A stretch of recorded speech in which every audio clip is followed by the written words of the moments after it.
Hi everyone at Ericson Library. This is Rhonda with another installment of What You Readin' Wednesday, and we are 2 weeks out from the winter break.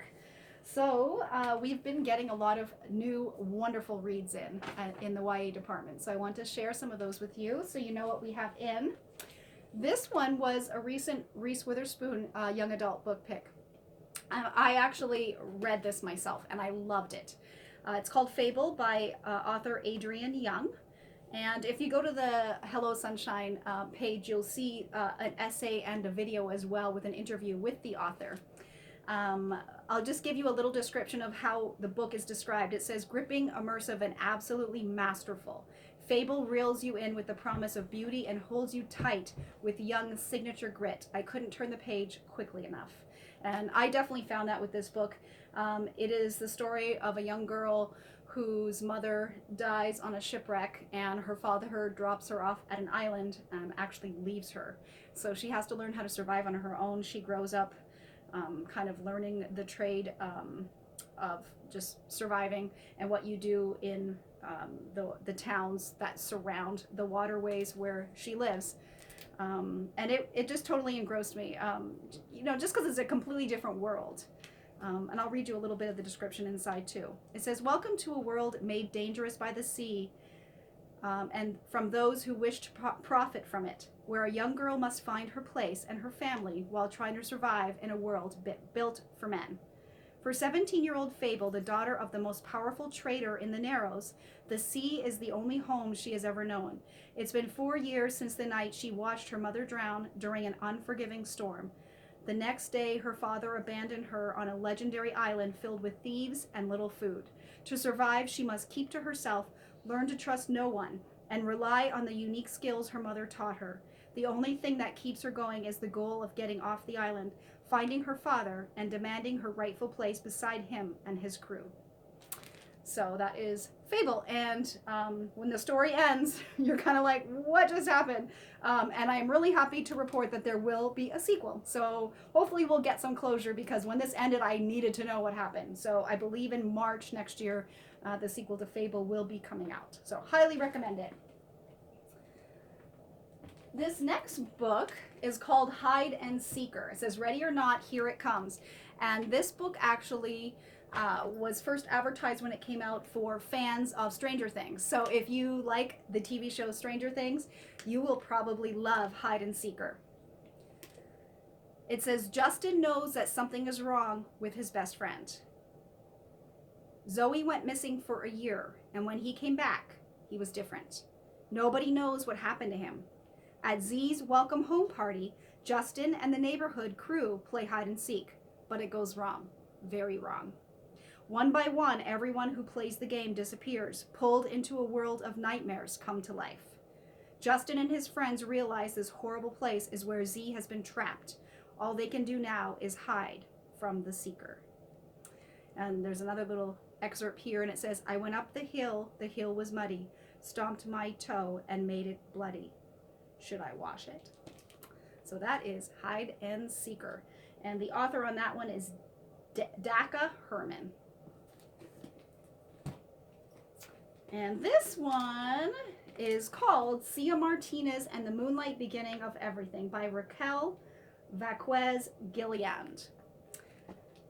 And this actually, we just got this in September, so it's a new one too that's on our shelves. It's been 3 years since ICE raids and phone calls from Mexico and an ill-fated walk across the Soran. 3 years since Sia Martinez's mom disappeared. She wants to move on, but it's hard in her tiny Arizona town where people refer to her mom's deportation as an unfortunate incident.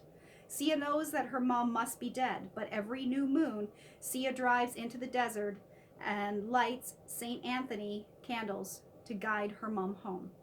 Then one night, under a million stars, Sia's life and the world as she knows it cracks wide open. Because a blue-lit spacecraft crashes in front of Sia's car, and it's carrying her mom, who's very much alive. As Sia races to save her mom from armed, quite possibly alien soldiers, she uncovers secrets as profound as they are dangerous in this stunning, genre-bending exploration of first love, family, immigration, and our vast, limitless universe. Sia Martinez and the Moonlight Beginning of Everything. And this one is called Watch Over Me by Nina LaCour. And I've recently seen this reviewed many places, and it's getting a lot of rave reviews. Mila is used to being alone. Maybe that's why she said yes. Yes to a second chance in this remote place among the flowers and the fog and the crash of waves far below. But she hadn't known about the ghosts. Newly graduated from high school, Mila has aged out of the foster care system. So when she's offered a teaching job and a place to live on an isolated part of the North California coast, she immediately accepts. Maybe she will finally find a new home, a real home. The farm is a refuge, but it's also haunted by the past, and Mila's own memories are starting to rise to the surface. Nina LaCour, the Prince award-winning author of We Are Okay, delivers another emotional knockout with Watch Over Me, a modern ghost story about trauma and survival, chosen family, and rebirth. Watch Over Me. And I also know that this one has been super popular. It's by Julie Murphy, and it's called Faith Takes Flight. And this is by the author of the popular book Dumpling. Faith Herbert is a pretty regular teen. When she's not hanging out with her two best friends, Matt and Chess, she's volunteering at the local animal shelter or obsessing over the long-running teen drama, The Groove.